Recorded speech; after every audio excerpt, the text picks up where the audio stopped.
Hello, welcome. Somebody at our gate. No. Look at this. An aerial view. Oh, that hurts. Right, so regular viewers will know that because these last few videos are coming fairly quick succession. I've broken my ribs, quite a few ribs in my lower back. So I keep having back spasms. It's getting a bit better, but I'm going to be doing a lot of grimacing and coughing, and I can't clear my throat because I can't cough. Please don't make me laugh. Everybody down at the lake has spent the entire morning trying to make me laugh, which I don't find funny in the slightest. Oh, that hurts. So what have we got in? Can you see that? Oh, wowee, that one hurt. So we did the Happy Air, which is the sister bike, brother bike of this one. It's the other bike from the stable. This one's got, I wasn't sure at first, but it's tubeless tyres. I think it's got the older style of valve, which is what threw me. I think the tyres have got way too many punctures in and they're leaking front and back. I did take that one off the bead just to check it was tubeless. Got it back on the bead actually straight away and it's held there. So I'm hoping that I haven't got too much to do with these. The chain's absolutely shot on it, just in case you don't believe me. Oh, let's hope I can't see what you're seeing here.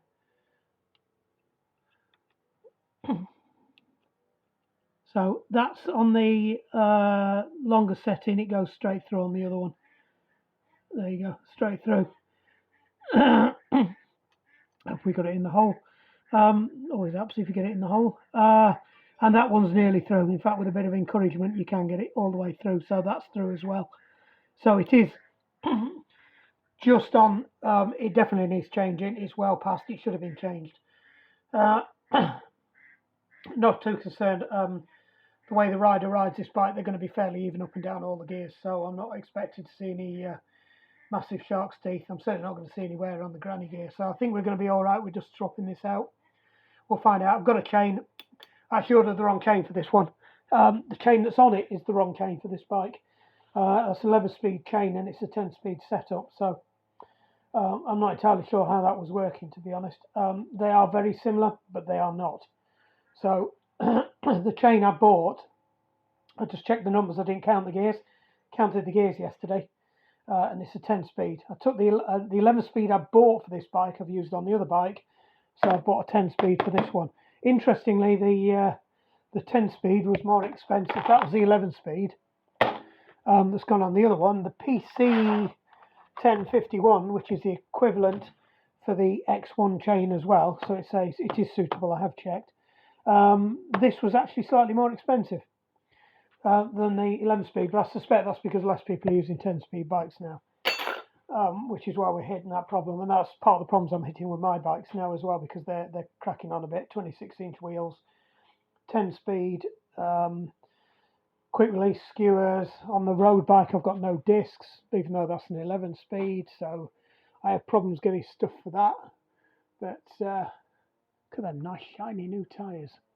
Can't wait to get them muddied up tomorrow. I might help me corner a bit better. Anyway, so we're going to get this one in the lift.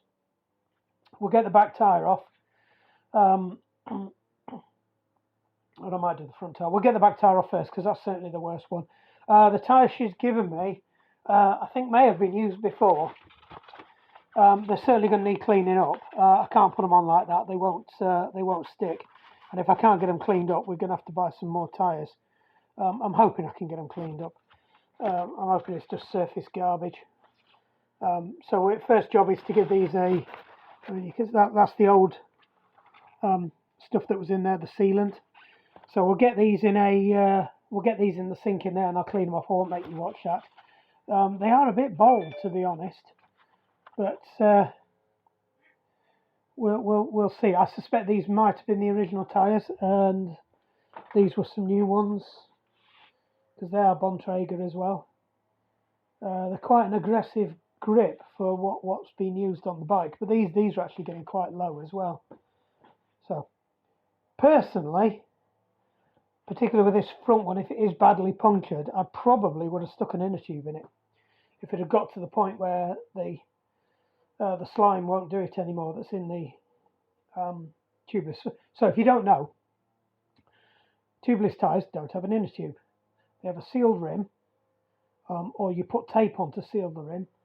You fill it with a stuff that's not dissimilar from the slime that you have in slime inner tubes, or the Dr. Sludge, or whatever they call it, tyre slime, but it's a bit thinner. You put the tyre on, the beading's a lot tighter, and it's slightly different there's no mouldings on it, it's very smooth. And basically you fire in a ton of pressure using a shocker, which I've got there, that blue thing behind the cleaning bottle, air shot. And it fires the tyre up quickly, jumps onto the rim, and then you roll the seal around until it seals the rim up, because it has to seal the rim. It's not like a car tyre where you have to put that much volume of air in to push it out, and they're a lot more rigid. They pin on the rims a lot more. Bike tyres are a little bit less compliant because they're so floppy and flexible. But we'll see where we get with that, and see if we can crack it. I'm hoping there's not too much slug, which we might have to clean the wheels as well. I've got a set of brake pads due for this one, so and they haven't arrived yet. They were supposed to be here today, but it looks like they're coming tomorrow now. Which I'm right pissed off at, because most of the stuff I get it on next day delivery. This said it was next day delivery. I ordered it about 4 days ago, and it's still not going to come to tomorrow. So they're going to get a little bit in my mind. But anyway, it's no great dramas. Only did the other bike last night, so we can get this one up on the stand. Let's just wander around here. Do you like the clean workshop? Let's just take you quickly down here. So table saw's gone. That's come out of the roof space up there now. So I've got to shift all this wood. Table saw's gone. Planer's gone. There's a bit of a story to that one. The bandsaw's gone. I've just got to dig that out of the back of there, and then I'll sell that. But I've got to decide if I'm going to put a router on it or just let it go. That's staying. Most of this stuff is just junk that needs to move out of here now. So we're getting to the point where the stuff that's in here is either going up to the garage or it's not going to live in here anyway. So that's going up to the garage. That may or may not be staying here, because I need a toolkit down here to work on bikes in here that are clean. That's going up to the garage. That may now be going up to the garage. I did say originally it wasn't, but this may be going up to the garage. I'm going to take the wardrobes off. I'm just going to have that freestanding or on wheels at the back. So I'll take them off and put some wheels on it, and I'll bolt that to the wall. And then these things could go against the walls and get fastened up, so it won't be a unit like this. Because I was going to buy some of these, and I thought, well, why am I buying them? And I thought, well, I need these to hold that up. And I thought, well, that can be fastened to the wall in many, many places. And I can stick that on some wheels, and I'll make a nice movable workbench area. And then I've got to decide what I'm doing with this. This is a tad too big, but I've got to see what it looks like when I take it up there to decide whether I keep it, take the top off because the legs underneath are a bit smaller, and I do have other options for worktops for it. I could put those worktops on, or I could even just put those at the back of the garage on a support and use them. So I do have options. I would like to keep this. It's a nice size. I could put a moped up on there. I could certainly chuck a lawnmower on there and work on it on both sides in this configuration. So, I work around this side and I work around the other side. It's just whether it comes out too far to be able to get the motorbikes in as well. But anyway. And all this lot will be going up there to be worked on. That'll have gone. That'll be sold. Workmates and other things probably go under the house. And a lot of some of the stuff we've got in here will go under the house. We've got to find a place for the chipper to live. So if you imagine it's quite a big chunk of stuff here that's not going to be there. That's going to go up to the garage. That's going to be my heater supply temporarily. That's going to go back outside. And then there's a whole load of chairs and stuff there that's part of the project, so they'll be going out. So that's it really. There's not a lot in here to shift out. The bikes will stay in here, but there's going to be less of them. The kids' bikes are going to go back to where the kids' bikes used to be stored, which I'm not going to say where that is. So they won't be in here. my mountain bike will stay. Ken's bike will stay, but I may have to talk to somebody about moving that or sending it to the club, because it's not mine. The club bought it. Collectively, we bought it. And it's not getting used, so if it's not going to get used, we might as well just buy some hangers and hang it up somewhere. But I'm just worried if it goes to the club, it'll get raped and pillaged and knackered. Or we sell it for charity or something. But if it's not getting ridden, it was pointless us having it. And then this will stay. I'm going to sell the TT bike, so that can go. And then we'll see where we are. So what I might do with my bikes is I'll need somewhere to keep them in here. It might be they just get chucked up at the end and they're floating around, and I move them around, or I use my hangers like I've got here. As you can see, I've got many hangers. The problem is how close you can get the bikes, because if you can see, that's about as close as you can get them. That one could move across about 6 inches. And if you imagine one of these, but at least 1, 2, 3 of the bikes are going. The most we're going to have in here, if we keep Ken's bike in here, is 3 bikes. So I need to find an area that big. So it's possible that we could store them up here in that bit there, because the running machine and the turbo are going to go here, which take up quite a bit of room. They'll come up to about there. Then we're probably going to have a settee or something. There's going to be a wall unit or something there. In that corner over there, there's going to be a shower or something like that. In that bit, units across here, which is where that's going to need to park up against the wall, unless that lives down here. Kitchen area there, and then this area there's going to be a desk, which is going to be my work desk, but that's going to be on wheels so I can move it around. And then this corner here is where I'm going to work on the bike, so I'm going to have like a clean mat on the floor. Anyway, that's a long way off, because I've got to empty all the shit out of it first. That was a quick walk now, wasn't it? Right. I do have one more job that we need to do before I get started, because otherwise it won't get done. I've got to put that in the pressure washer thing down there, because the battery's knackered in it. So I bought a new battery for it. And hopefully that will work and last a bit longer than that one in there. Right. There are some things that just will not stand up and use every opportunity to fall over. Right, let's just the base off that. Belongs on there. Boom. Screwdriver. You'll do. Water everywhere now.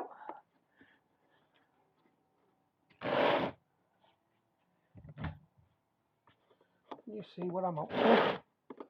I have to put your light on, really, don't I? Because it is I don't know why, it just seems to be having I've no idea why he's sending me messages about washing powder and washing up liquid, because he's with his mum. You can just ask her. Oh, here we go. Here we go. Ah, it's not in there. Oh, what's this? I found it. And again, it falls over.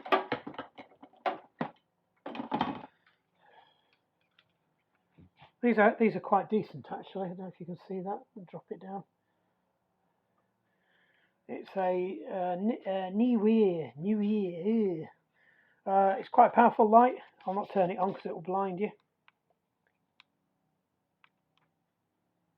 Boom. So it does make a decent bit of a difference when you try a video. So if I turn it off and then turn it on. There you go. A little bit better.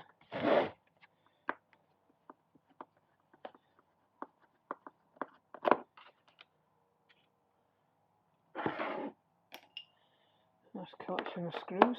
That reminds me, I've got to check the epoxy set on the Lapierre before we pack in tonight. I'm not going to try and lift this up because it was a pig last time to get out. It's a pig to get back in as well, I'll tell you. Right. Positive. That's somebody's side door.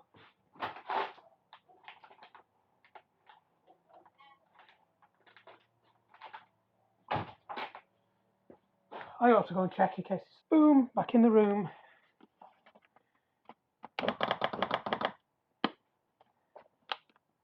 Well, we know it works anyway. Oh, it's upside down, so it's probably getting upset. Right. These are an absolute nightmare to get back in.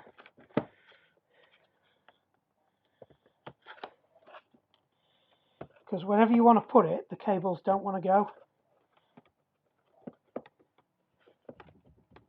Nope, I'm jamming a cable there. So you've got to be careful that you don't crush the cable. And there's only so many places that the cable will fit through.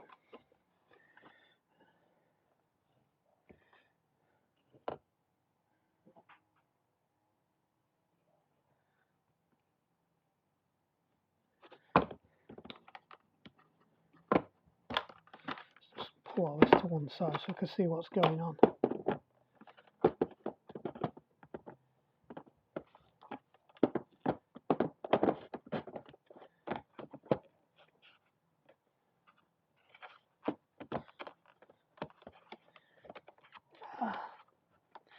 I can't pull it out because of my ribs. Right, I need to find a way of getting these in here so that they don't come out. See, I tried it through that gap last time. I don't know if you can see. There's a seat where the battery drops into, and it sits inside this edge, and then drops down onto there. But you've got to get the cables in. And the problem is there's not a lot of room for the cables to get past the battery. Now I think the only place you can do it is through this front bit. So they've got to come through that gap there and drop in. But actually getting them down there is an absolute pig.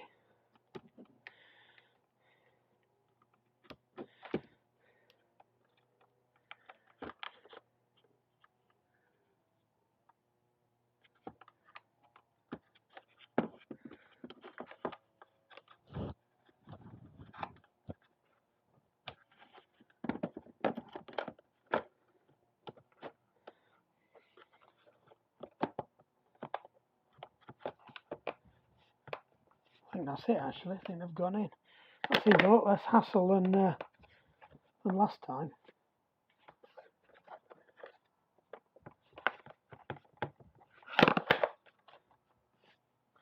Right, we'll take that as a win. Oops. And then we'll need to stick it on charge and hope for the best. Yeah, the other one was down to about 2 volts. And the problem with these lead acids is when you run them down that low, they don't always come back.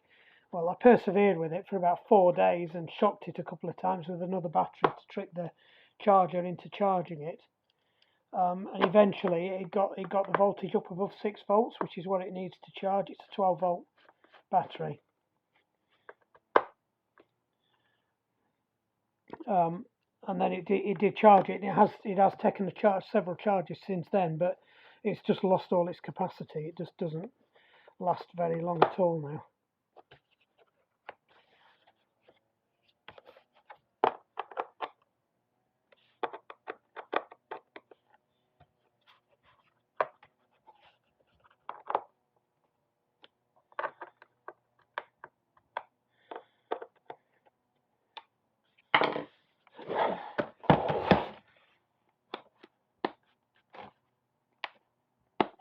Right, well, chuck this over there and stick it on charge. If I can remember where my charger cable's gone. It's very nice behind there.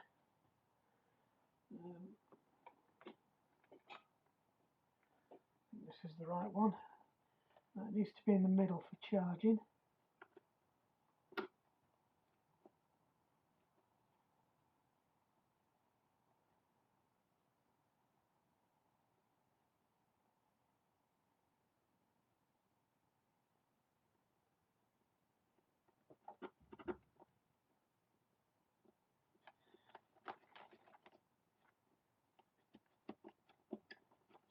I suspect it's a bit corroded as well.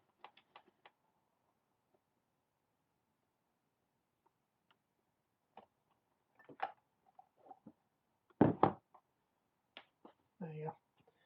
Sit a battery on it. I just need to take these out of here. Give this a quick wipe out. This is causing me some issues.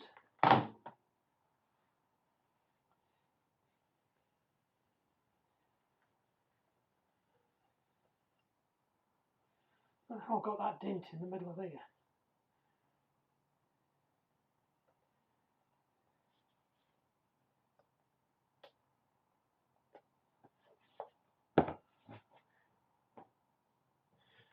Right then, I think the next thing I need to do is get the wheel off the bike.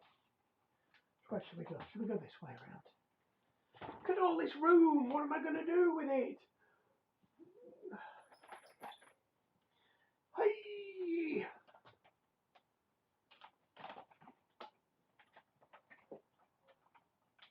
Just what you want to be doing with broken ribs. Right then, let's get that down onto a lower gear.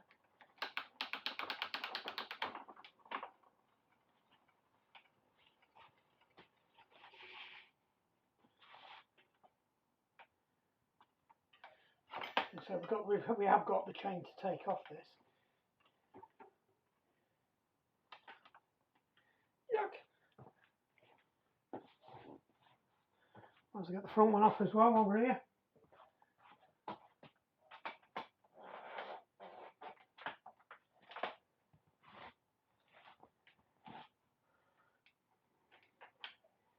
Quick release on the 29, as usual.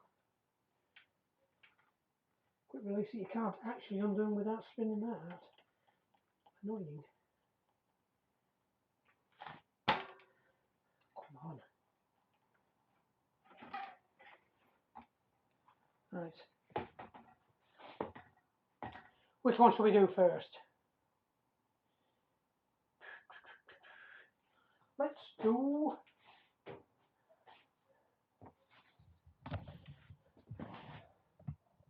I'm tempted to take that off and chuck it in the parts washer, to be honest. I might do that. I might do just that.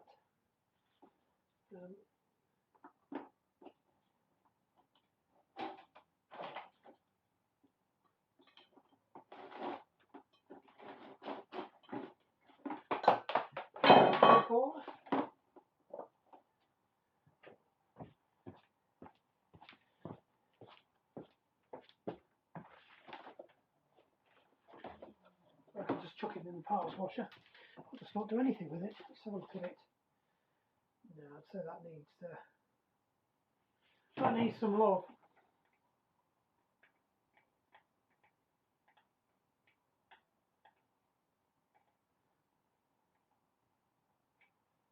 One, 2, 3, 4, 5, 6, 7, 8, 9, 10. Definitely 10 speed. Pretty sure it even says 10 speed on the levers. So I could have taken as a clue. It's an X7, it's a 10 speed. Right.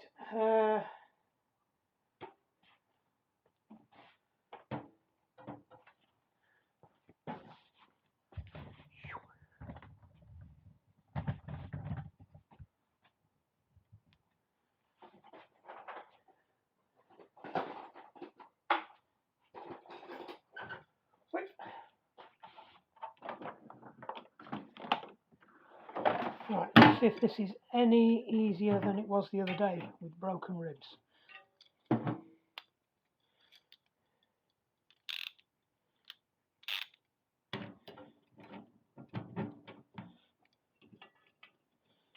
we found actually sticking it on the big ring was the way to go.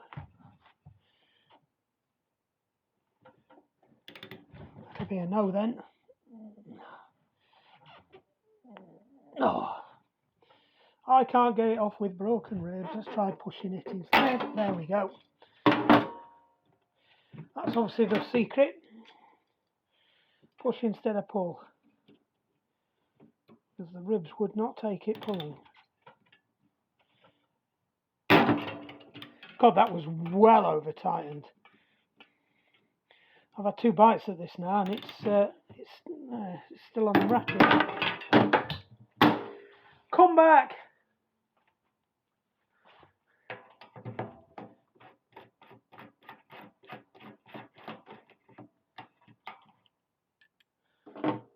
That is absolutely minging. Oh, there's one in there.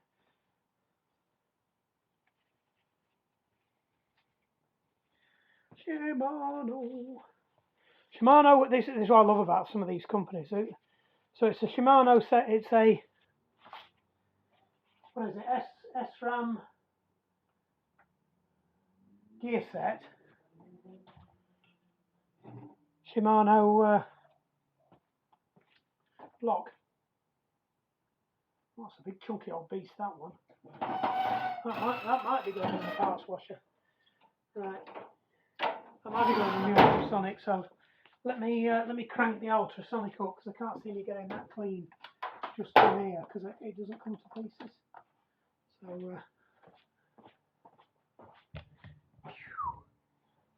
watch what I'm up to over here.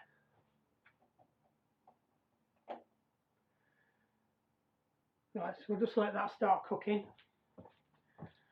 and then we will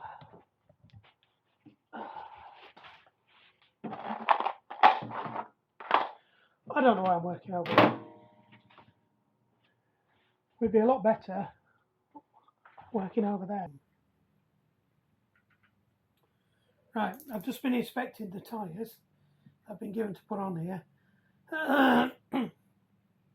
I think we have got a little bit of an issue in one of the tyres. Just need to pause something and check something, because these are 29 by 2s and I think the other ones are 29 by 2.2, so I've got to check they're both the same size front and back. If you can have different sizes, you generally have a wider tyre on the front wheel. Yeah, so you have a wider tyre on your front wheel because that's generally where you have the least amount of traction, because most of the weight is on the back wheel. And also sometimes you want the back wheel because you are driving it to cut through the mud more, whereas the front wheel you don't want it to get rutted in. That's one theory anyway.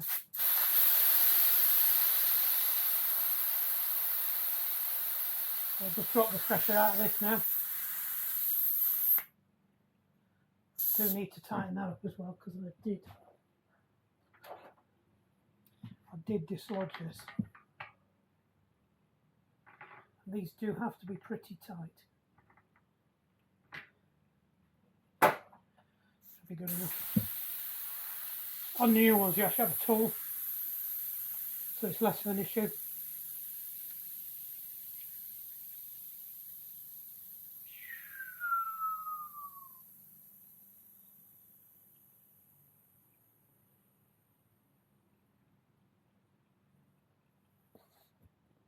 So I'll just pop the rim off, the tyre off the rim. Now I would normally get my new gadget I've bought. I've actually succumbed to buying one of those tyre glider, but I really don't want to get that caked up in this crud. Normally I would try and get off with my hands as well, but they are generally more difficult, so I'm not going to play the Billy Big Balls and say I can get every tyre off of one of these, because these are notoriously difficult. Even though it's a mountain bike, and mountain bikes should be easier. There we go. I think that's it now. So you can see that they're just getting covered in sludge now. That's the stuff that's inside.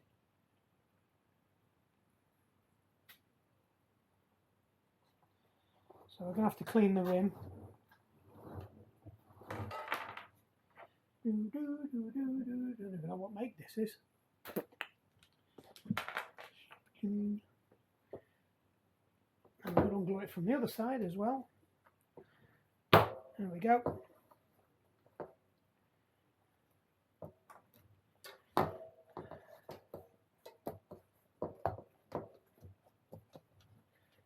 And pinned all the way around. Feels like it. So that should just be coaxable off now. God,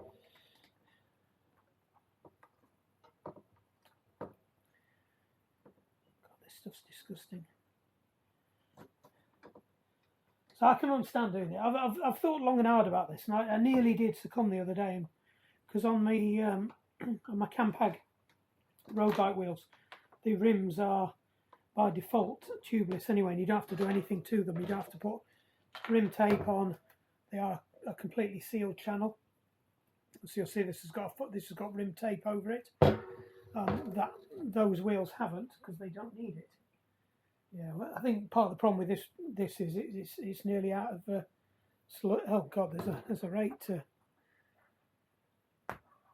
That's a fair thorn in there. You can see where all the stuff's built up around it. So yeah, there's probably a few more in there as well. If I look for them. There's one there. Yeah, it's got quite a few big thorns in it. Probably could have got away with it, just putting some more sludge in it. We'll see how this next one goes. Right, I've got to clean this rim off now. So this is going to be the interesting bit, because I've never had to fit one of these. I felt like the rim had collapsed there. So these are dual running rims. You can you've just got to be careful around here. There's a big build up around there because that's where the valve is.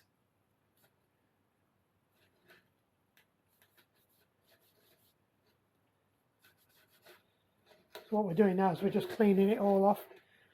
I've got to get it off because I can't risk any of it, any lumps of it getting stuck around where I've got to seat the rim, the wheel in the tyre in the rim. It doesn't matter whether it's in the middle. It's just big chunks like that. If they get in that clincher space, that wheel is not gonna seal, and you're gonna end up with shit coming out all over. And this is another reason why I do question these, because if you're out in the field and you get stuck, you are literally having to get that out and put another thing in. And then people are coming up with all these run flat systems and foam inserts, and to be honest, by the time you've done that, you've lost all the advantage of having the tubeless setup anyway. At that point, you've got a lot more weight. You've got something that if you have a problem, it's going to take you ages to sort it out.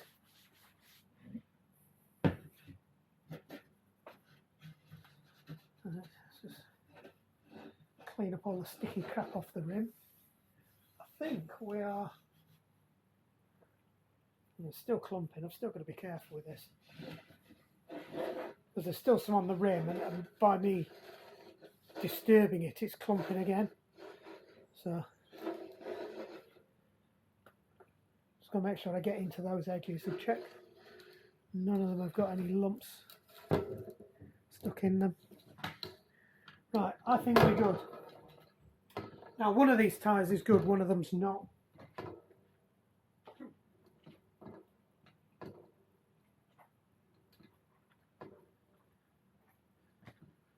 So this one is the better of the two tyres. The only issue I've got is they are slightly fatter than the ones that we're on, so we're going the wrong way. We're putting a fatter tyre on the back wheel. But I am still concerned, because if you look, the bead seating area has got quite a lot of contamination on it. So I am worried that this isn't going to sit. I don't think there's a right and a wrong way for the piece. So let us. Right. Let's try and get.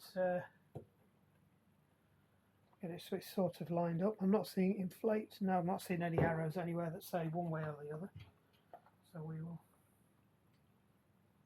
Oh, direction. There is a direction of travel, which is, oh yeah, because we have got some chamfered blocks.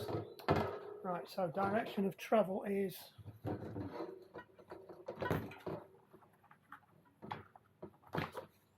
that way round. Nope.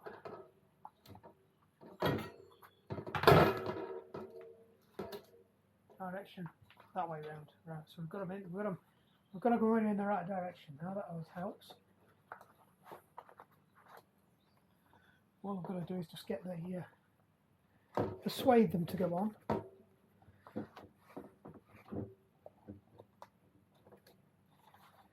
These are tighter than the other ones.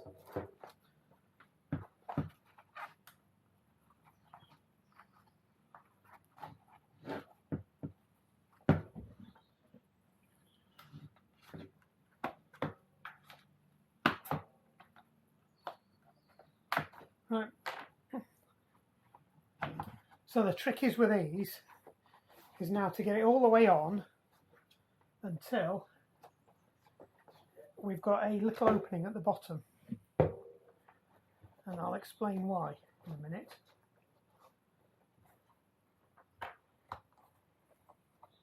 So when we get it to that point,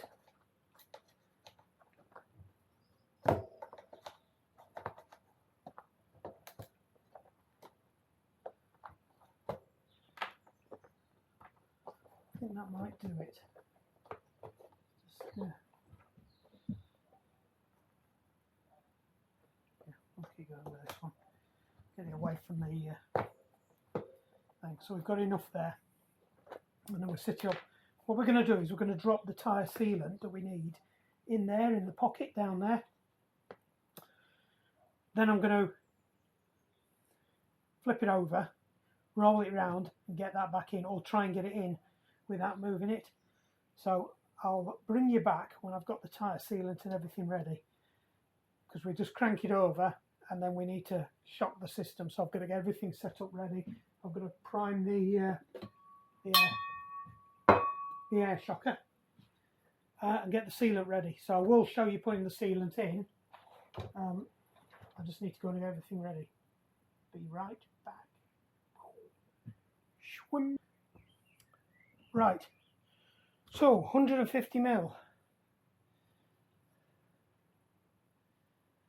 So we need to take it down to there. I was thinking about measuring it out in there and putting it in, but the alternative is to use a big syringe. But this is measured, so you can undo that and just empty it out. So it's marked up to there, so all I need to do is just let it drain out to there. This is fiddly. I'm still wondering whether it might be easier just to put it into there. What you can do though is you can fill them up through there, but the problem is with doing that, you can fill them up through there, but the problem is with that is that I don't even, some of these have a removable core, so you can take the valve out and you can fill it up through there. That's the way you're supposed to do it. These older setups didn't have that, so if you fill it up through there, you risk clogging up your thing. So this is where we do it the original old school method, where we just drop it into there and hope for the best. So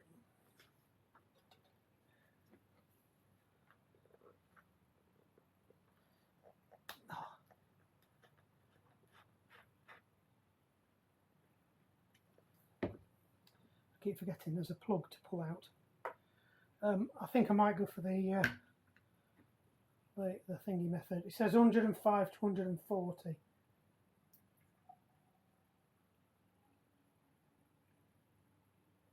So we'll go about there. I did shake it up before we started because you've got to get a good even distribution of all the shitty bits. Right, now I think the easiest way to do this is to feed it through from this side and pour it in. One of these that's got a big enough gap to let me get it through, that one.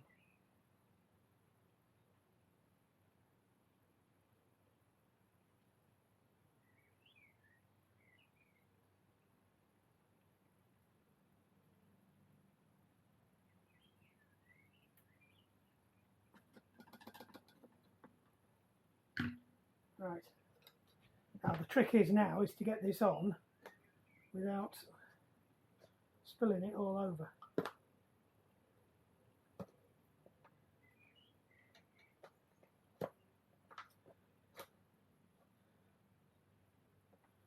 Without breaking the tyre levers.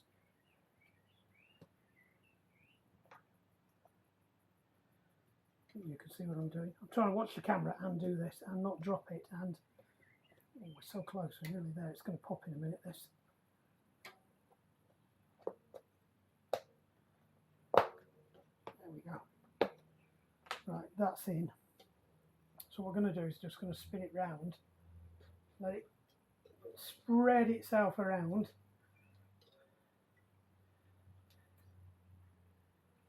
And then we're going to hook up the shocker.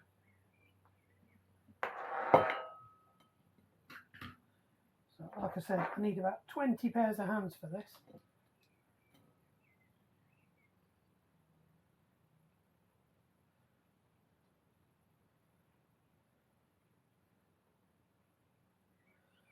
Right. Wish me luck.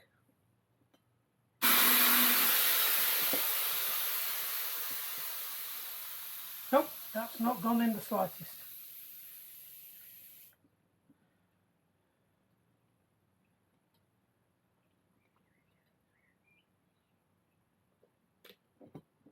It's the only downside to doing it this way.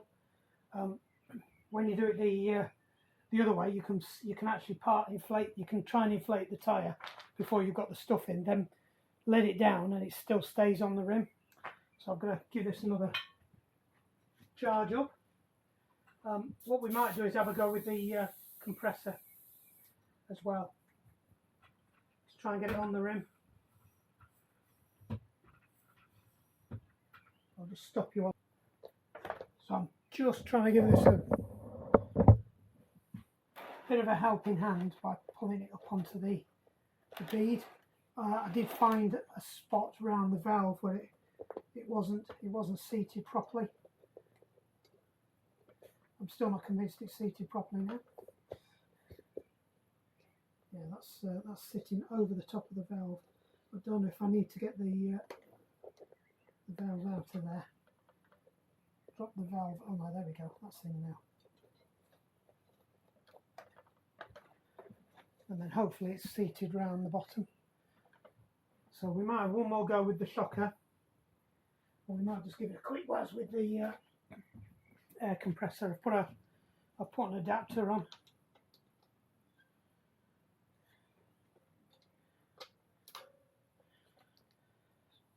Wish me luck.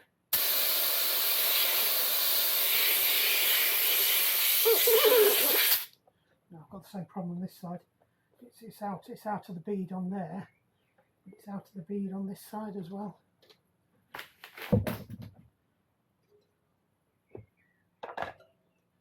Yeah, it's not even close.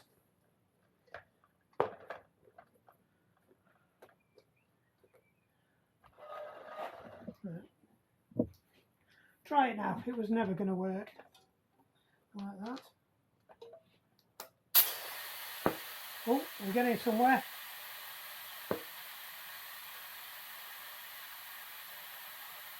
It always makes lovely big banging noises. There's a bit over there that's going to go yet.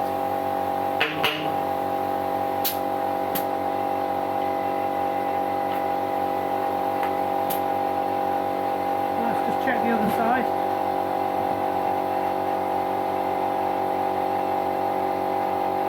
I think we're good. Let me just bring you back with the compressors. Following your observations, I have cleaned that out. It needs to be clean because I use that for hydraulic fluids. So we've actually got it up now. I'm not hearing any signs. I am seeing some evidence that there's a little bit of bubblage coming out of the edge. So what we do now, let me put you back so you can see what's going on. You might have seen me do this once before. I can't remember. So what you do now is you rotate it round. Let all that sludge get into the rims. And then flip it over and do the same. So you just keep rolling it round.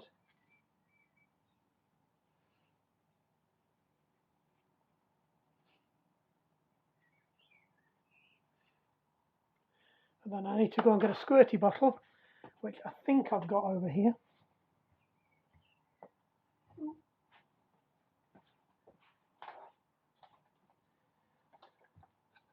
I was looking for one of these the other day. I now know where it is. I broke the head on the... Now I'm pretty sure this is washing up liquid. So all we're going to do is give it a quick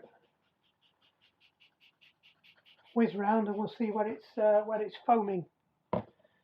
Yeah, we can already see it's foaming. So it could be this tyre's no good.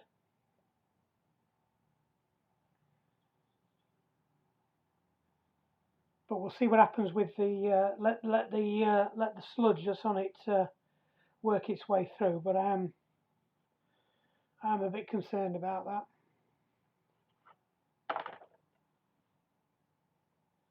So what normally happens is it takes a day or so for this for it to work. So I'm just going to get a wipe off, and we'll do the other side. But we'll not waste this. We'll not waste this soapy water. We'll use it to clean the wheel and the tyre and everything else.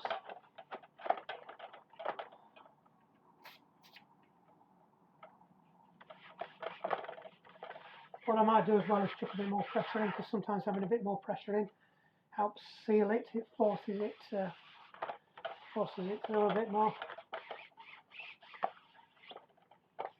If you remember, I did one a while back. It's one of the first tubeless I had in the workshop. Jane's mountain bike, and yeah, you can see it's doing it there. And that took 4 or 5 attempts to get it to seal. I ended up having to put some more liquid in the end. I mean, I can actually hear this one leaking.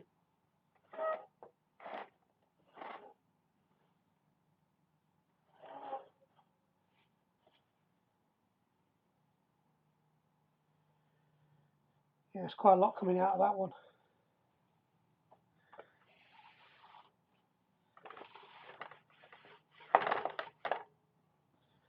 At least we've got it on the rim.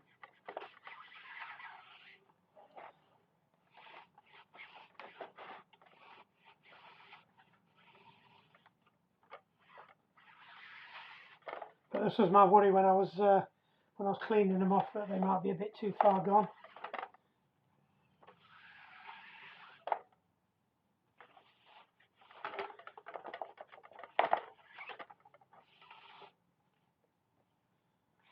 So what we'll do again is we'll give it another roll around.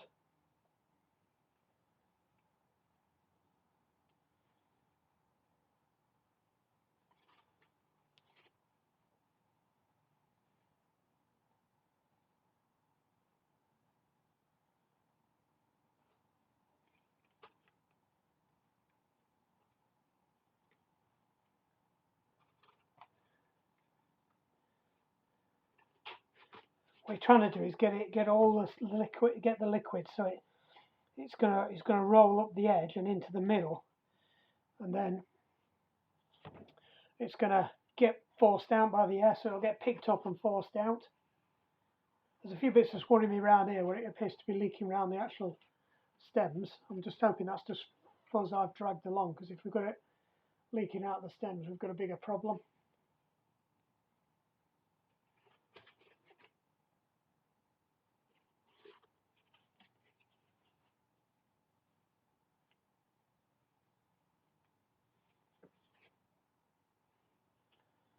I think what I did with James was I left it one way up like this, after spinning it round, and then but the thing is, that was a road bike, and it's a lot easier with the road bike. The problem is with this, I leave it like this, and all the sludge just rolls around to the edge, so it's actually very difficult to get it all to seat. There is one other trick I can do. I can actually pour some of that stuff into a thing and physically paint it around the rim and see if we can get it to go that way, or just keep putting more in.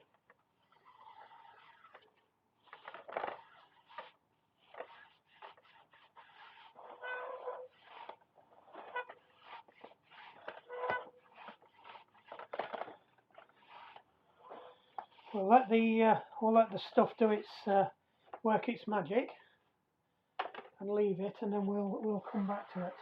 In the meantime, I can be fitting the chain anyway. If this rim, we're struggling with this one, the other one's definitely not going to go on, because this was the better of the two.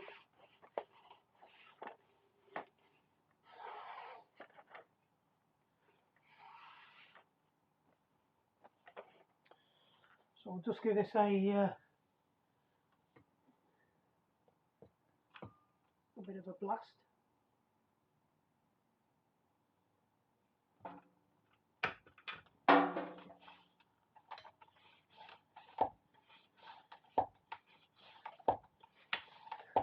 You watch that buzzing up still.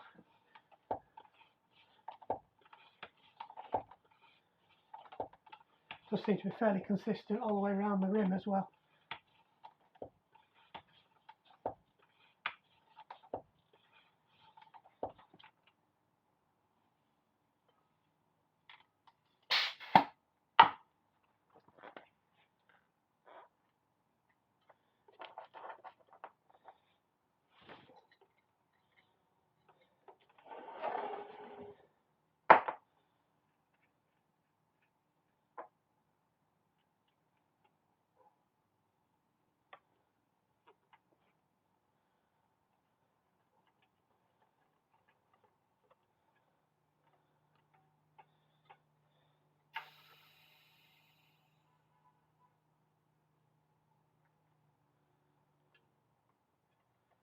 That should be up to a fair amount of pressure now, because I've just put 160 into here.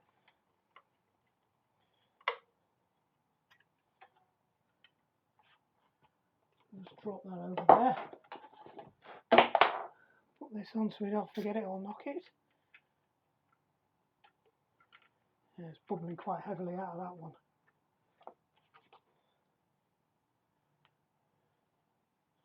So what I try to do now is get, where I see a patch that's particularly bad, though it all seems fairly bad, I mean I could physically see it bubbling there and there, is let the gloop go down to the bottom and then just let it run into that gap.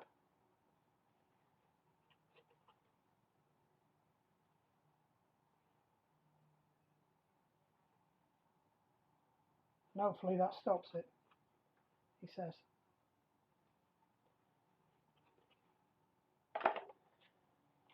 So we'll leave that. See how we go with it.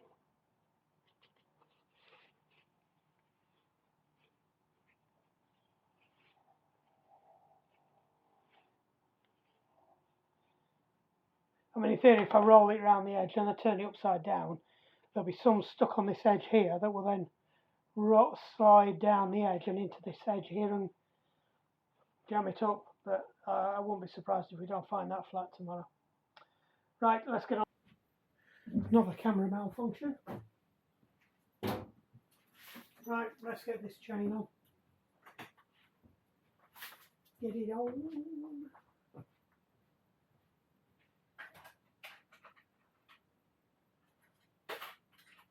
Why can I never find a blade on any one?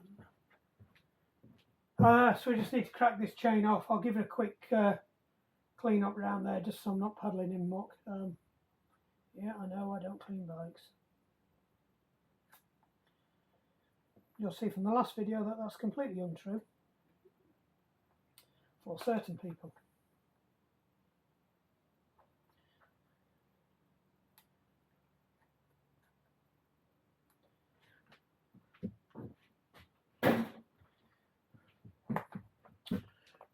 That's that thing still fizzing away over there. Oh, that's so interesting. It opened the other side. Oh, black link. Black link. Put that there. I'll get to my link remover tool.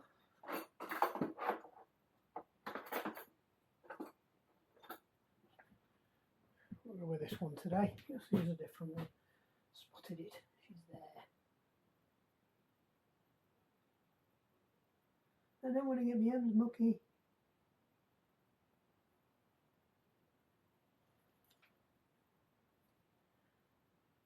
Oh, thought I spotted it. Turns out I haven't.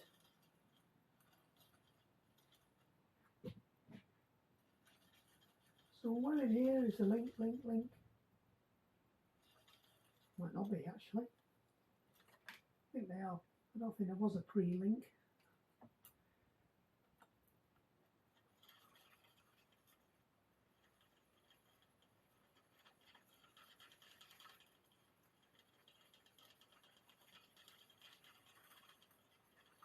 Just kind of going to split it in a minute anyway. Mind if it's a Shimano chain and it's a 9-speed, it might not have one. I don't think it is a Shimano chain though.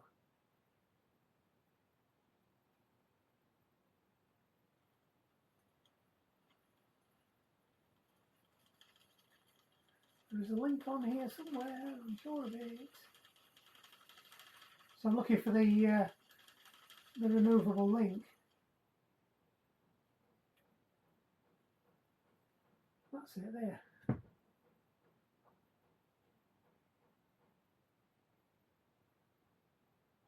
It was hiding. Now I completely missed it. Yay!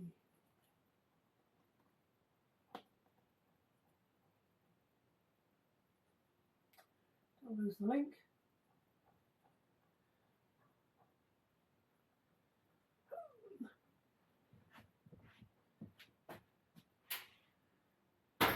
Yeah.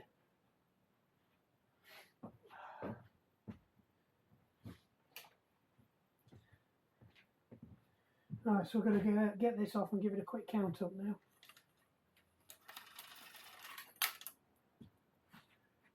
I will bring you back. Stop. Right, so I'll spare you the bit where I swear at it a lot.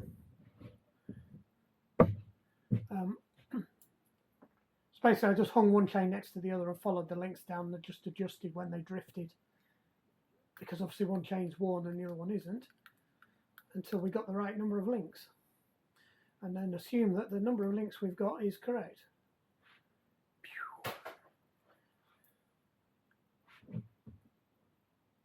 Couldn't do that again. Right. Just feed.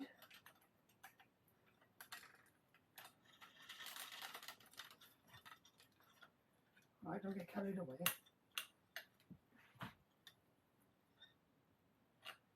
So this needs to go through that gap there, through that gap there, through that hole there, over that jockey wheel there, and then we join them back together. Somewhere about there.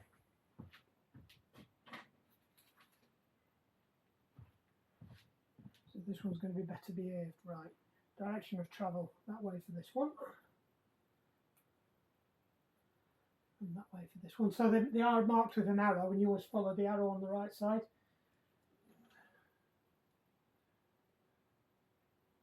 On the side that you can see from this side. Right. So the Shimano ones, you just give them a wiggle and they go.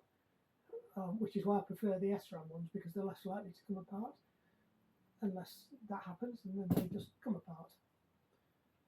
So if you're stuck on the trail and you need to get one of these fastened in and you haven't got a pair of link things on you, they will come apart okay, but they might not go back together very well. get them as far as you can. And sometimes you can give them a wiggle and they'll go in. But if they won't, get it so this links on the top, and just stamp down on the pedal hard, and it'll do the same thing. You're not gonna hurt anything. I didn't have it engaged far enough before. That's it. Nice clip in. Technically, you're not supposed to reuse for these for that reason, but the Shimano ones are dead more baggier than that. I'm just going to give that a quick wipe down with some cleany material. This does look to be foaming a lot less. So this is just engine cleaner. Probably should have done this before I put the chain on, but I'm going to oil the chain anyway, so it's not going to hurt. Just was a bit around there, try and clean up this back end of it. Nobody wants a scruffy back end.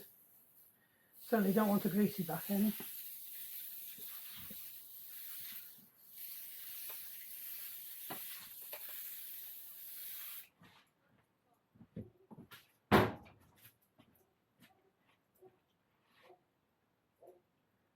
Oh, food's arrived. Well, the family's arrived with the food.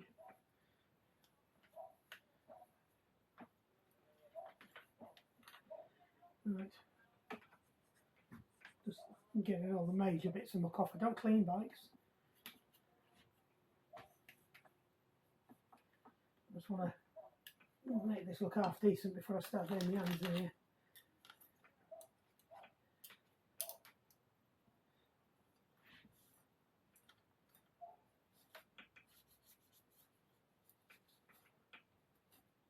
I suspect we've had a case of sticky oil on this one as well. I won't get into a sticky oil rant. Just don't, please, just don't do it.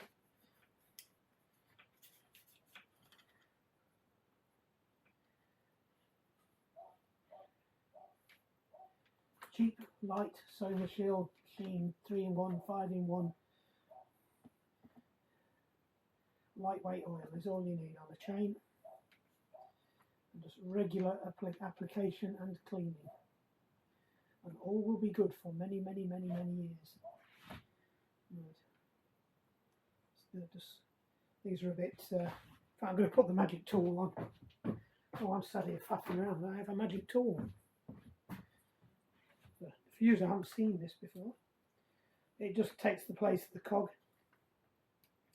Make sure it's wound down as far as it will go. And just pull it up into position. What you can do then is you can cycle the gears. This appears to have, it's a smaller frame or something, but we'll cope with that in a minute. That's it. So what this allows me to do now is actually spin the chain, so I can get this in and. In fact, let's. I do have to remember to spin it the right way. Are you looking at that properly? Yep. Screen's that little, I couldn't see properly. So I'll just give that a. So all I'm doing is rotating around, just holding that there, just to clean the crud off the wheel. These SRAM jockey wheels do seem to pick up more shit than the Shimano ones. I don't know if it's because if they're vented or what, but I always seem to be scraping vast quantities of crap off SRAM ones. I'm not saying I don't do it with the Shimano ones, it's just not as bad.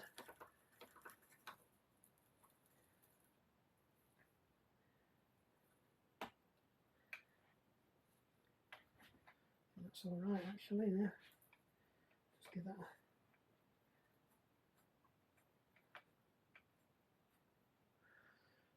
Right, quick cycle through the gears, just make sure the chain's good. You can see it's spinning around nicely. Let's actually check the rest of the gears. They seem to be going up and down okay.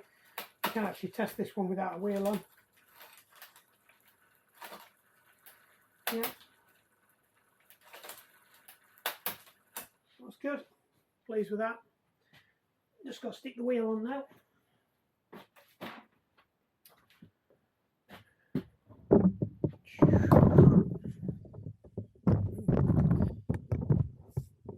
Let's go and spray that one up and see if it's any.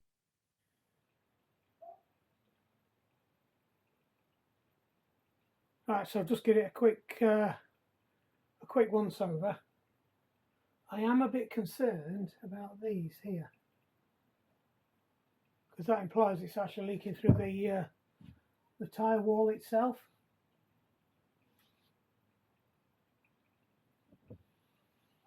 In which case we've got a bigger issue, because it means the tyre's perforated. So I'll just wipe that off again and go with that again and see what happens.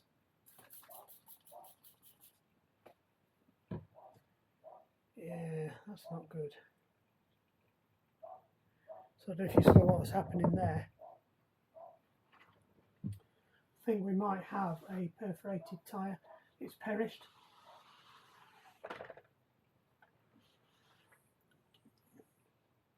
Or this is the washing up liquid reacting with the. If you watch, it's just coming straight up. That to me looks like it's the tyre that's perished. So I might have to let Jerry know she's going to need 2 new tyres anyway on this one.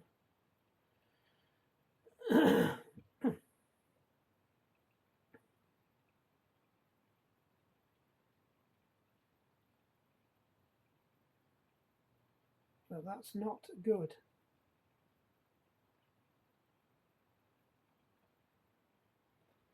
What I might do is drop a bit of pressure out and see if it heals itself with a bit less pressure.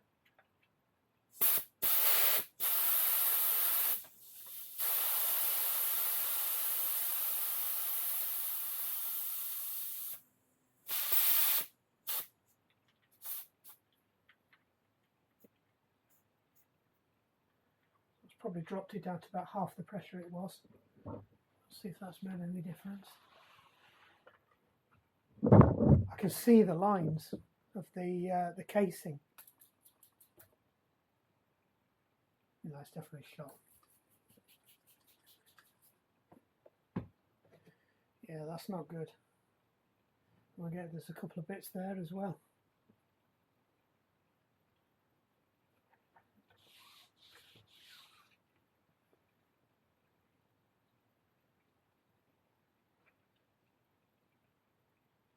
I mean, they might seal. See what this side's doing.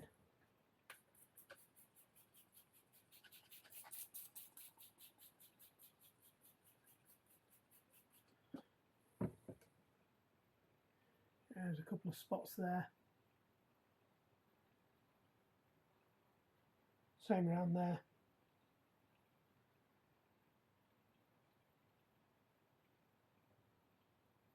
Yeah, I can see it's physically coming through. Just wiped one of these away from there and you can see it's bubbling straight back up again. See if it'll do it.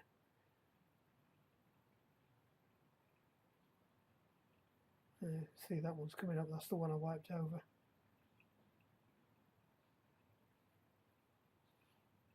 Yeah, that one there, look at it. Tyre's perished. It's a bit of a shame. I wasted a big chunk of sealer on that.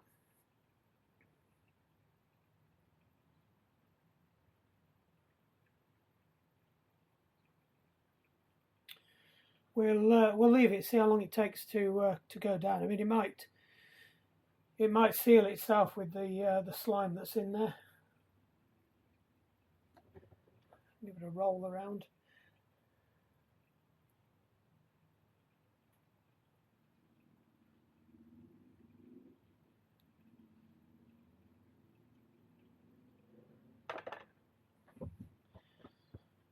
Right, we'll put that there because I don't think I can do any more now until we decide what we're doing with the tyre or the brake pads turn up. Well, that escalated quickly and I forgot to press record. Good old Jerry. She said stick the original tyre back on, see if we can get the holes to seal. Now it's got some fresh gunk in there. I think there's plenty of sealing matter, you know, the stringy matty stuff. There was just no liquid to flush it round. So messiest job in the world is taking off a freshly sealed tyre, as it turns out. As you can see by the carnage. So actually it's probably good you didn't see that. It wasn't pretty. I did actually manage to, out of the 150 we put in the other tyre, I did manage to liberate 50 out of there. So it's not, we didn't lose, we lost about 100 mil, which is, it's a fair amount, but it's not the end of the world. I've just got to get it off this wheel now, otherwise next time they go out, Johnny goes out, it'll be fairly central, because all the mud will stick to it like anything. It will be a nightmare, but it's got everywhere. It's got in the spokes. It's horrible stuff. Like I said, I get it for mountain bikes because you can run the lower pressures, but other than running lower pressures, it has no other discernible benefits, other than it makes people a lot of money. And obviously there's a bit of a black art doing it as well, so obviously there's a whole setup of people that are making their crust out of sealing these up and swapping tyres over because people just don't want to do it. You know, some people struggle to put an inner tube in, so the faff you have to go through to seal one of these up is probably beyond what most people are prepared to live with. Let's just quickly razz that around there. I'm conscious this cloth is absolutely covered in the stuff now as well.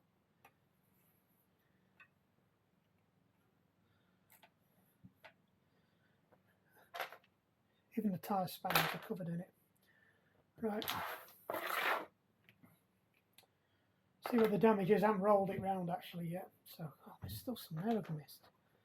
It's absolutely flipping everywhere. So we'll just roll it round. What I did notice when I took the other tyre off, we had got very good coverage. So it was never going to seal that one.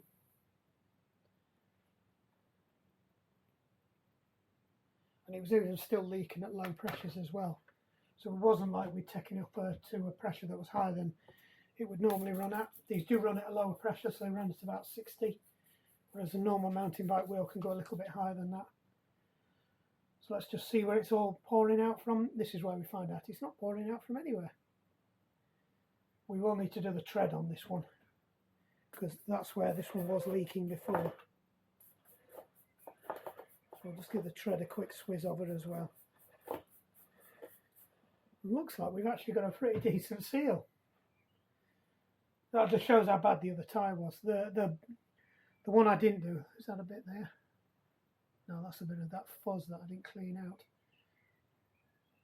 Even after I took it off, there was still tons and tons of that stuff coming out of the tyre, the blue stuff.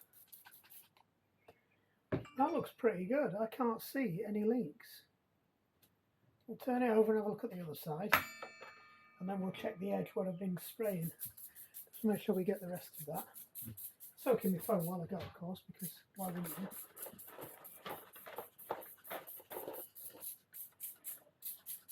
So this bottle of stuff was there since the last one I did, which was probably about 2 years ago. I think it was one of the first videos we did on the lockdown workshop. And of course I forgot to press the heater on there as well, so that's nowhere near ready. What's that doing there?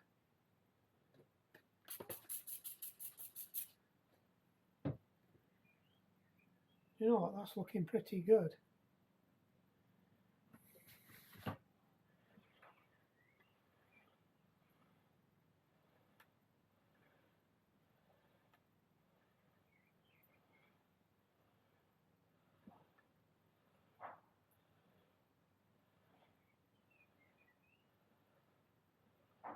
Can't see any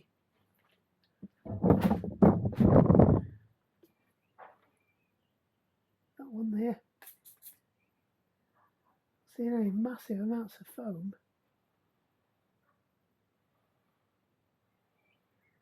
This is why using these pots is quite good, because you can just roll that one there.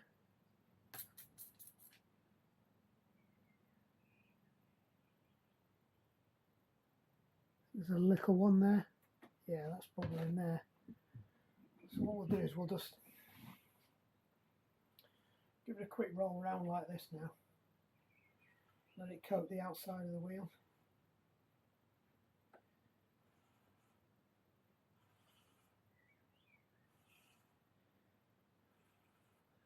The rim looks to be sealing fine.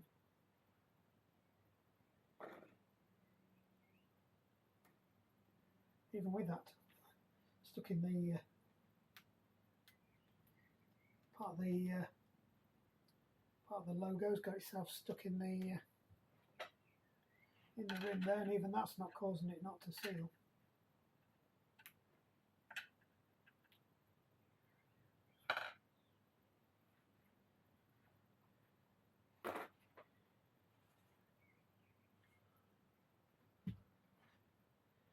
So we'll just have a quick look at this, see if we can see anywhere where it's leaking now.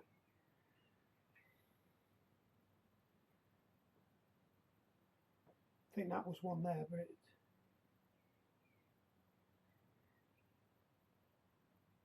there's one there, there's a little hole there.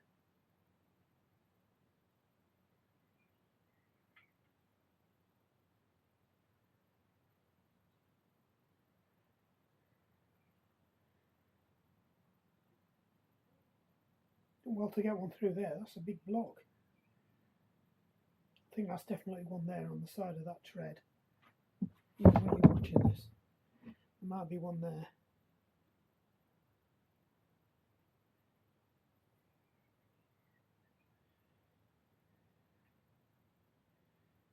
This doesn't look that bad. I think we might have got away with this one. I would leave this. I mean, I pumped it up the other day, and actually it stayed up for quite a while.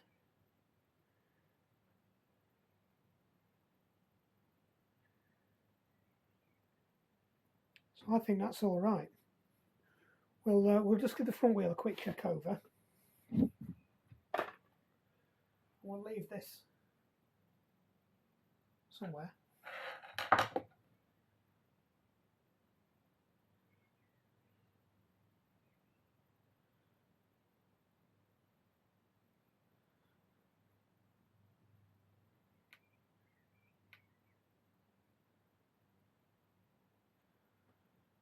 That is certainly doing better than the other one.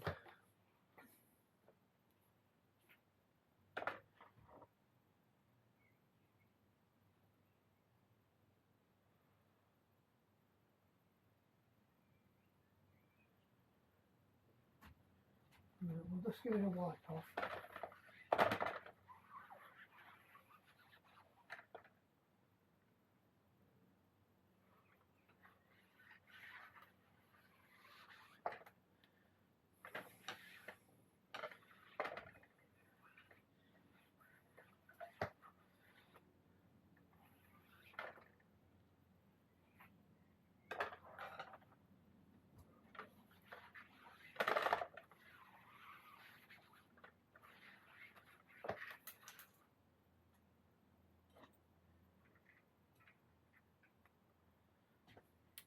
Right, we'll stick this one back on the bike once we've got the block back on it. You don't need to see me clean the block. We'll get this one back on, then I can spin it round a few times, get the gunk thrown out to the outside edge. Let's see how we go with that, and then I'll just quickly check the front wheel. Then all we're doing is just wait for a set of brake pads. But I think that we might have dodged a bullet for her there, because there was just literally no liquid left in it. It was all fair. And that Muck-off stuff is definitely better than that blue stuff. Right, stop record. Right, just giving it one last quick check over. I've checked the other, the front wheel as well. That's back on the bike now. All I've got to do is just keep an eye on this one now. There's still one or two little patches where it's seeping slightly, but they are healing up. So we'll get this back on the bike. That's one there. We'll get this back on the bike, and then we can spin it round, get the lube, get it all thing. Didn't end up putting this in the parts washer, so I'm just going to knock that off. There's no need to do it. It actually came up pretty clean, even though it looked fairly disastrous. So that's a good news story. There we go. Just find the big bit.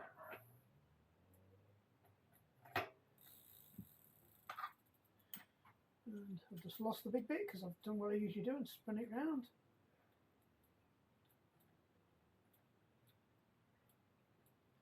We'll get there eventually. There we go. The big bit's up there. Where's the big bit on here? Somewhere around there. There we go. What I'll do now is just find the bit for putting it back on. Don't actually know what I did with the thing. I remember cleaning it. Stop recording. Stop. Still in the parts washer.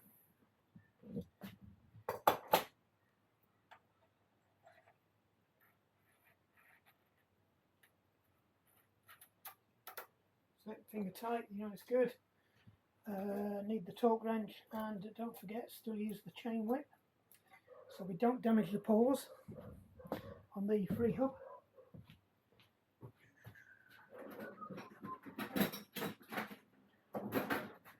What I can't work out is I've cleaned the workshop and I'm still climbing over stuff. Mainly you, to be honest. Oops. By the time we finish lacing it through the spokes, and we might get there. Problem is with these, they are so big. And this one's got quite a heavy ratchet on it.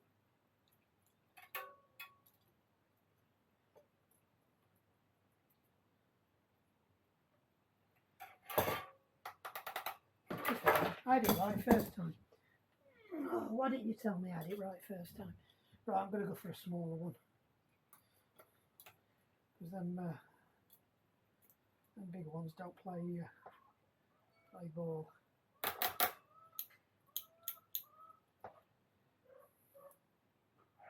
The only problem is as you ratchet it round, they tend to fall off.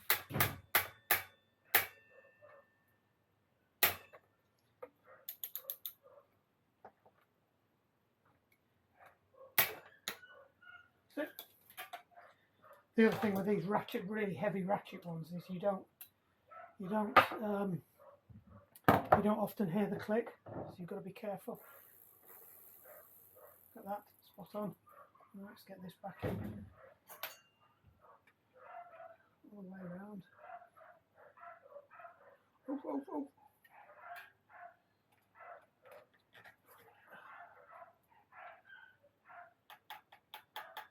Right. Stop recording. Stop. Ask everything twice nowadays.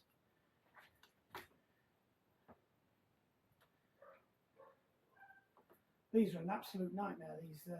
These X's to get in, because that bit doesn't like cantilevering down, and then by the time you eventually get it over,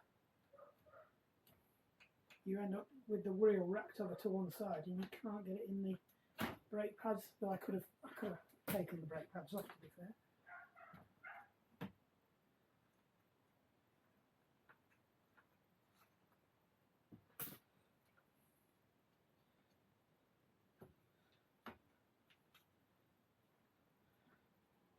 Wind it up from their approach.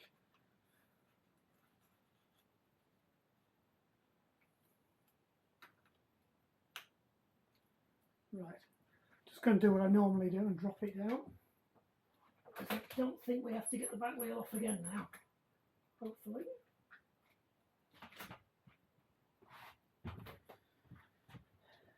See how close I was? Miles out, and that's why you never fasten them up on a ramp.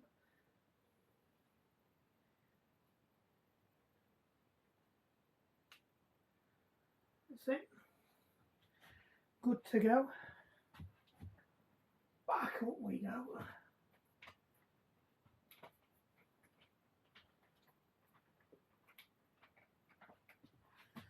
Right, just check I've got everything wired up right. We are still waiting for the brake pads, but there's no reason why we shouldn't be able to give this a whirl.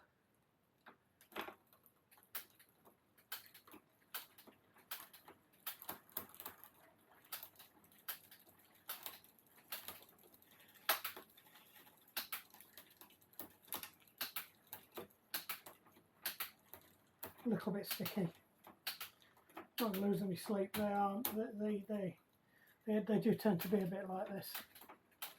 There's no adjusters on there. You have to do the adjusting on me. Always irritates me because I can never remember which way to wind them, and they don't tell me either unless I'm missing something. I think that's it.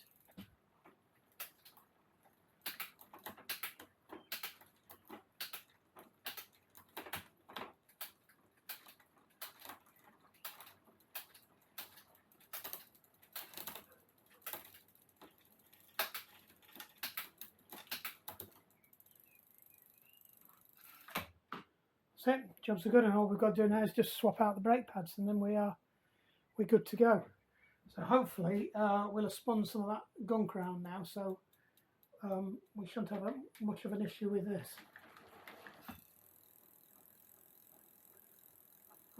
That back bearing's starting to sound a bit grumbly. We'll have to look at that next year.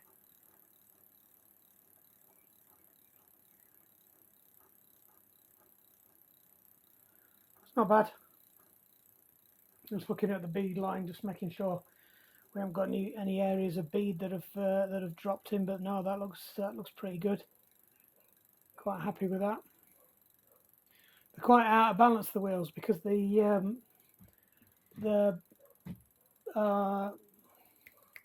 valve, there's a lot more to it. So there's a big chunk of plastic about so long, and the valve goes through a lot deeper, and then there's like another lump of rubber there as well. So there's a lot more to it to off-center it, and it doesn't take much to off-center it.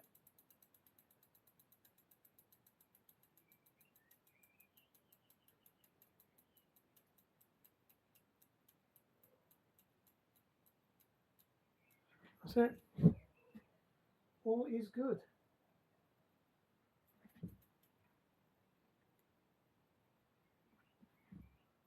Quite pleased with that. What I will do though is just to be on the safe side, because I haven't actually checked that that's not leaking.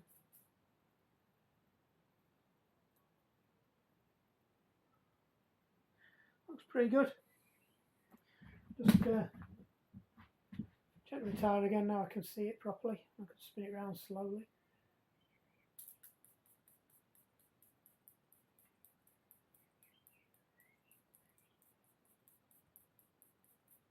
That's it. See if you can see anything. I think that has sealed.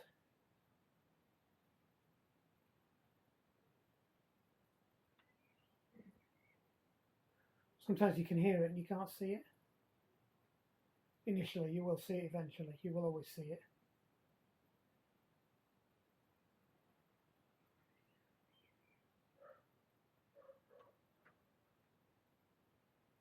I think that's a definite win. I think we've done all right there.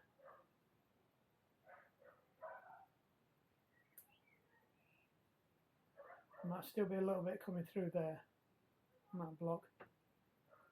If you can see what I'm doing, probably not.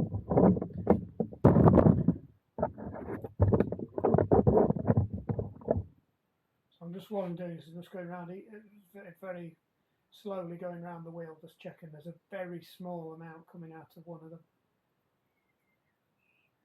I think that tyre solution had gone off as well. I think it had lost all its cohesion. There might be a few there actually. Yep. I think we're doing all right. The ones that I saw around the edge appear to have sealed up, and that one that was on the big block's just got a tiny spot now, so that will definitely seal. I think we're good to go here. I think that's that bike is a happy bike.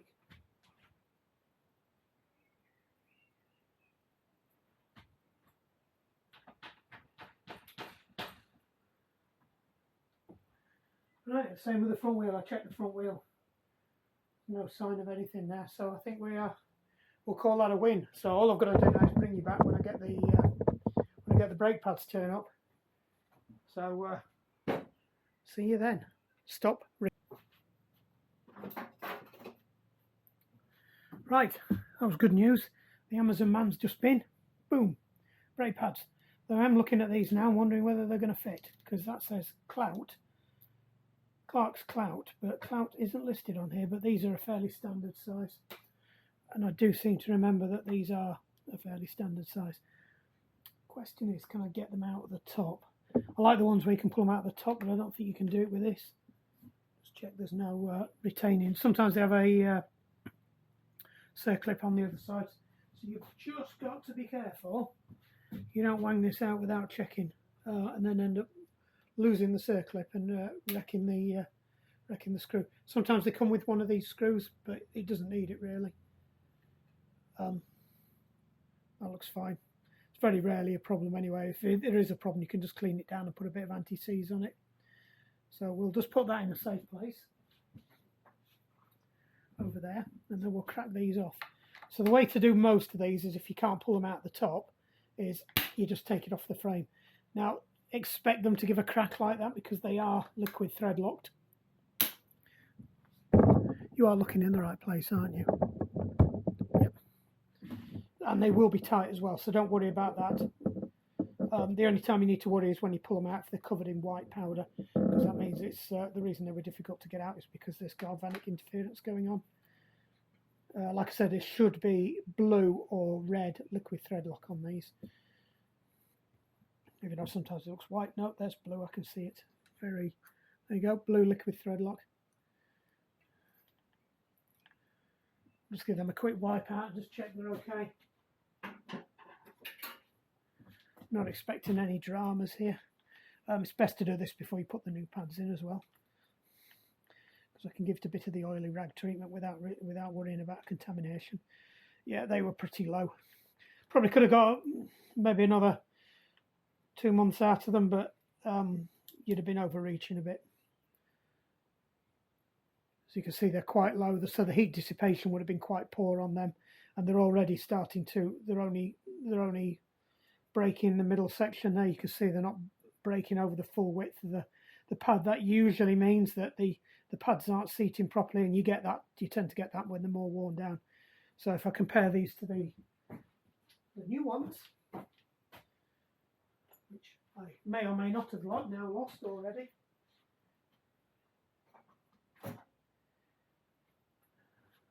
How have I managed to lose a pair of pads already? Are they in my pocket? Nope.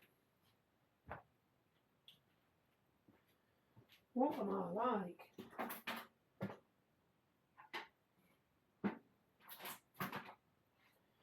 How do I lose a set of pads? Literally had them in my hand. I've got a vague recollection I balanced them on something. Come on, tell me where they are.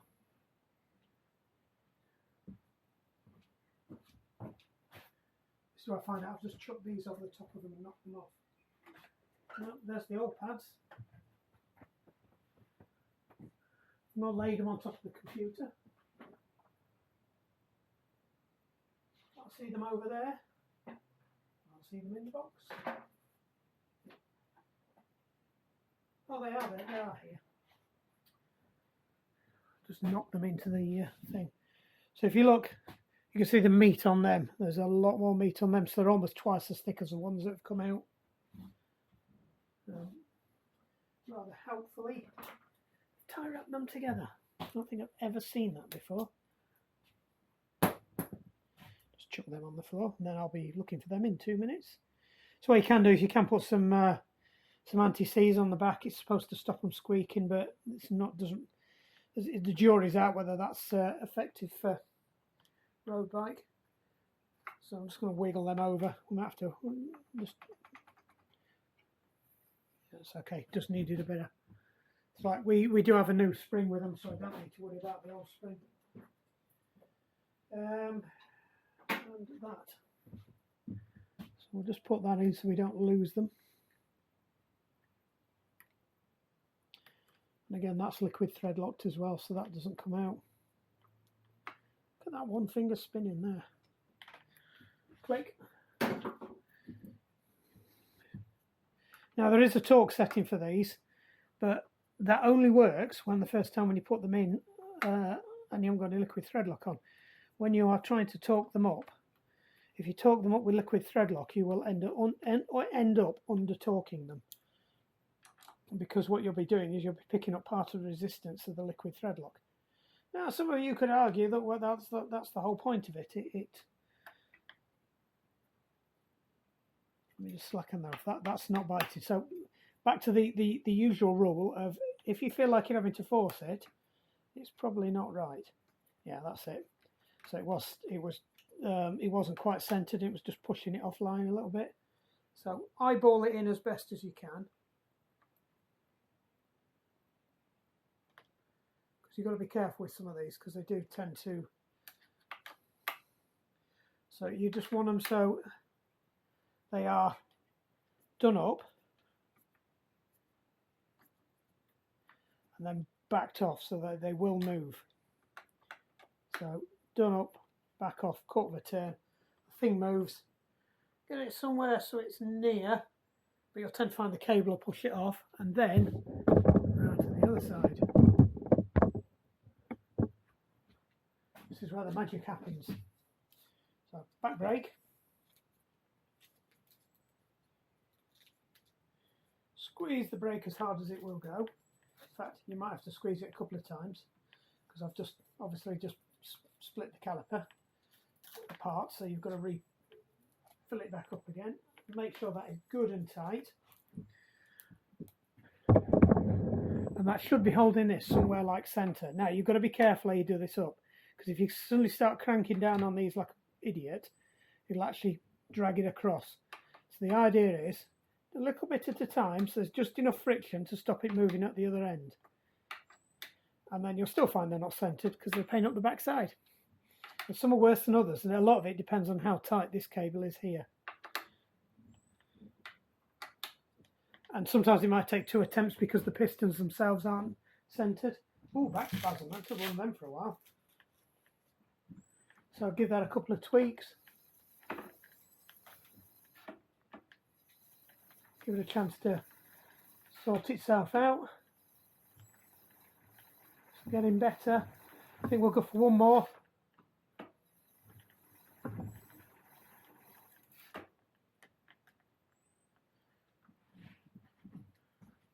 Right, so we'll do the same again. We'll crack them off. Quarter of a turn, make sure they're loose.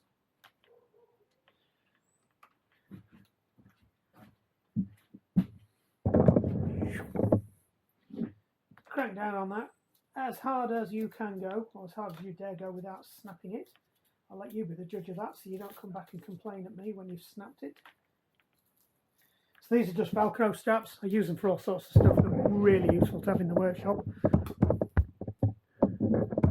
Don't drive around with the car because it might look like you've got a hostage bus. Same again.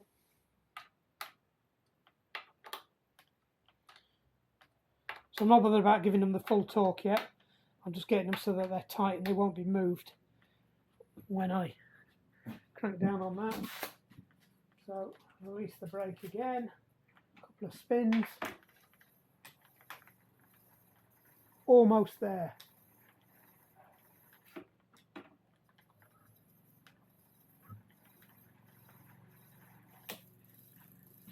Still a little bit draggy. Now we do have one other thing we can do. We can do this. So this is the other option. So I might as well show you. I think I might show people before this one. So same thing again, crack them off. This time we're going to put this piece in. Now this doesn't always work, it depends how worn the rotors are. And what you do is you just give it a little wriggle. Sometimes you might need to back off the like I said, it doesn't always work because if the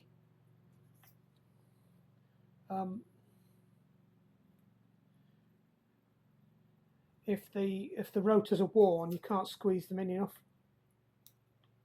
There we go, they're going in now. So get them in as far as you can get them in, but so you can get them out again afterwards. Right, and then all you need to do, you don't actually technically need to clamp down when you're doing this, but I find it helps because you could still move this out of the way and it would, and even this isn't guaranteed. I've had them where this doesn't work. This was just a freebie that came with some brake pads I bought for a bike last year. So I'm going to hand tighten these. I'm going to be very careful. Right, and then if I hold on to that and just try and pull it out, I'm not going to get very far until I've released the pressure off the brakes though. Duh. Same again. Slide that out, and it's just cleared all the shit out the back of there out for me as well. Couple of, and it's exactly the same as the last one I did. So I think we were pretty much there. You get to the point when you put new brake pads in, sometimes you just need to take them down a bit. So a couple of rides and that'll be, once they get bedded into the disc, that'll be fine. There's no major drag. You see the wheels freewheeling nicely. Not going to worry about that. Job's a good one. Right. Hey, back. Right, let's do a wrap up. I ain't done a proper wrap up for a while. It's just been a bit full on. I've got a few things to backlog to get through.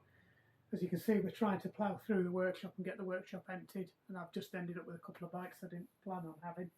But there are certain people you don't turn away, just because they're people on my list of people I will do stuff for at any effort, even if it puts me out. So Jerry's one of those people. I really do like Jerry, and I've got a lot of time for her. She's one of the triathletes at the club. Really spot on person. So like I said, I'll put the extra effort in on these, even if it involves tubeless tyres. So I've been promising a whole piece on tubeless tyres for nearly 12 months now, and I've done a few sets of tubeless tyres now. As you saw, I got these to seat even the slightly suboptimal tyres that Jerry gave me to put on the bike. But when I put that tyre on, it just seated straight away. I don't know if you saw, I let the air out of that tyre by accident because I thought it got a tube in it. I thought it was the other bike that was tubeless. So I had to reseat this tyre already once, even before this one behind me, even before I had to go and redo it. It's as you saw when I put it on the first one, actually I didn't make that much mess at all. I was pretty clean. I think I've got it pretty much bottomed out now, the technique. Like I said, if it was one of the more modern valve stems, I'd have taken the core out, I'd have injected it through there, used the bottle. It comes with a special nozzle that fits on, and you can just squeeze in exactly the required amount that you want. But actually the measuring jug one, that's the first time I've tried that. Last time I used the thing and tried to pour it in, and it's too many hands. So actually just measure the liquid out you need. Oh, by the way, I didn't mention there's no magic science. I didn't just pull that out of my head because I'm some kind of tubeless tyre genius. Well, I am a tubeless tyre genius, but no, it's written on the back of the box. It tells you how much to put in. It said 105 to 140. With these mountain bike tyres, I would go to the upper end. I would go to the top end rather than the bottom end.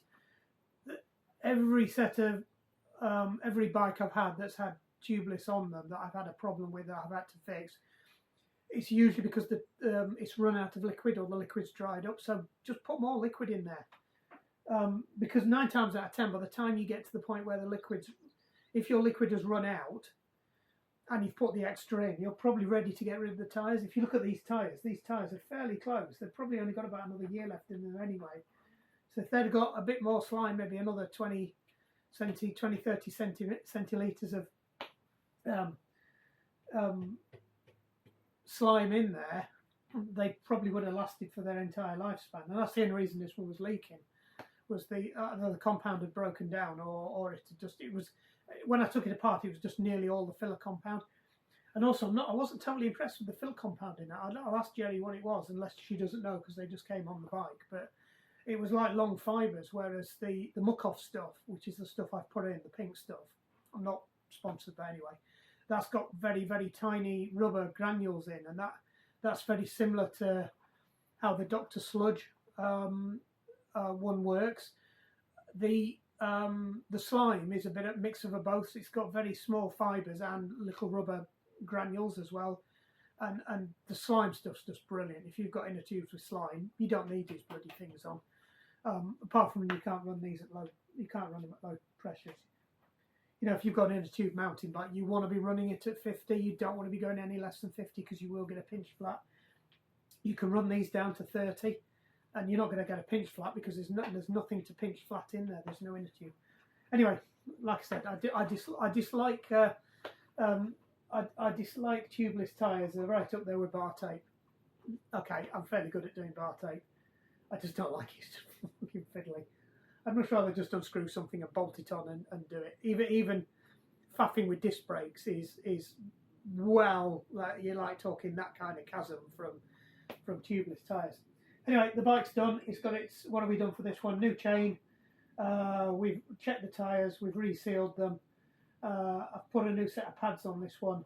There was another bike that's Jerry's as well that just wanted a new chain on it and a new hanger because she smashed the hanger off it. She's a bit of a demon, to be honest. Her mentality is, I'm racing to win, and she's not bragging. She will win. She wins. I'm not about. She's a little bit older than me. I'm not going to say her age, but she's a little bit older than me. I'm ancient. And she goes into races with a view to win the race, not win her age group, win the race. And I'm not about male and female either. In her mindset, she's going to win the race. And she can as well. She is absolutely phenomenal. She trains at some of my sessions, and it's like watching a Marine train.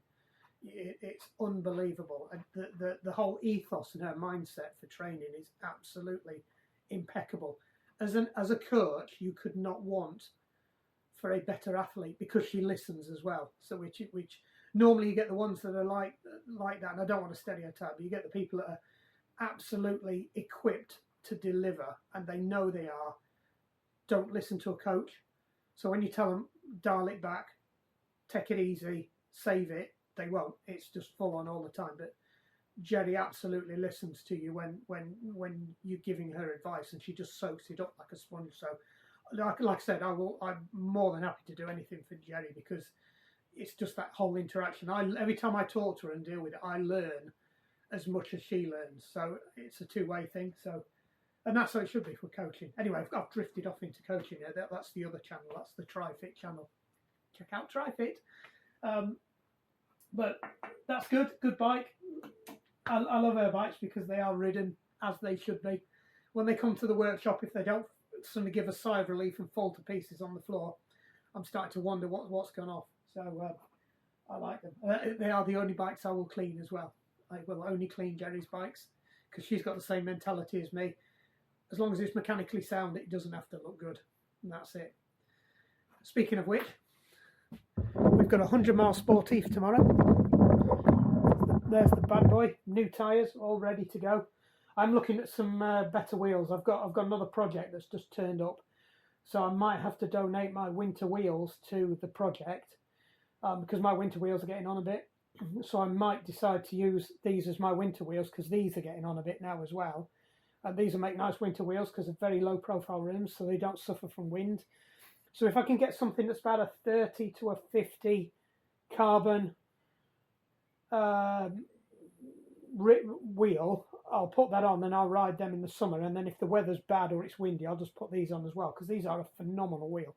I did actually find another pair of these for sale for 130 quid second hand, which the only reason I balked at is because I only paid 200 for them. They should have been 450 when I bought them. These are about 6 years old now, but they were ex-display model from Chain Reaction, and they just got an offer on just after Christmas, and it went 200 quid. They're yours. Take them. Sold as seen. They might have some cosmetic damage on, which I think they got a little nick on one of the stickers. So I just snapped them up, and they've been absolutely awesome wheels. Other than possibly that might be the hidden clunk, but we won't know yet. We won't know until until we. And actually, that's a good point. I hope I've not overridden the. Hope I've not overridden the footage of that. It's just made me think. Actually, I need to go and check that. I might have overwritten it, putting it back together. It's Hunt the Clunk anyway. I don't think I did, but that's just reminded me I can actually finish that because I did put it back together. So that we'll find out tomorrow on this 100 miler. For reference, no, my back is still knackered. It's not spasmed that much today. I've got quite a bit of movement, but it still hurts when I breathe, and it's very uncomfortable.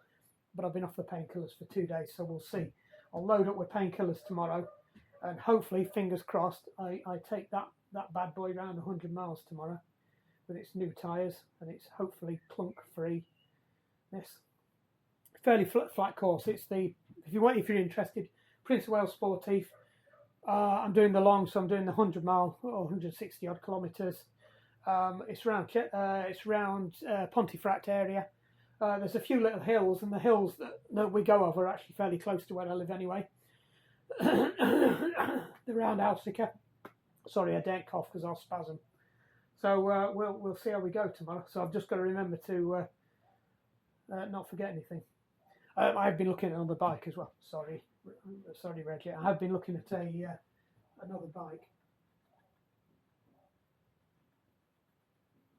Got a chip in the frame. I've got a chip around the other side. I think a stone hit me. Yeah, I've been looking at another bike. I've been looking at a Giant Pro Pal.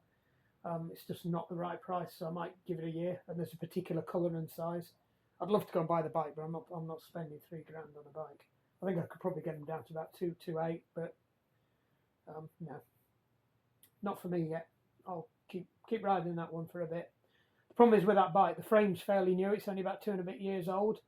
Other than the clonk we can't find, a lot of the components are coming to end of life. The brakes, the wheels have been on there a while. I mean, I've replaced the crankset, but I wouldn't let that go anyway. But even that's a second-hand part. It's got new derailleurs on front and back, which are actually all right. The shifters are a little bit sticky every now and again. The brakes are a little bit sticky every now and again. So there's a lot of stuff that's coming to the end on it. So it might be that it just needs a really good service, and I'll just send it on its way because I'll still get good money for that. I might be able to get as much as £900 for that with the Zondas on, and maybe a bit more if I throw in the crank. I'd rather not throw in the crank, to be honest, because I want to keep that. But if the bike I'm buying's got a power meter on the crank, then I can let that go. Anyway, right, we're waffling. Hope that's been useful. We've covered quite a lot of stuff today, including Tubeless. And there's some interesting stuff coming up as well. So I've got a couple of things we've not done before. Like I said, I've got the whole Tubeless piece to do. But there's some other funny bits and bobs coming up which we've not done before, and they'll get quite technical. So we'll see how we go with them. And wish me luck for tomorrow. Right, job was a good one, and catch you later.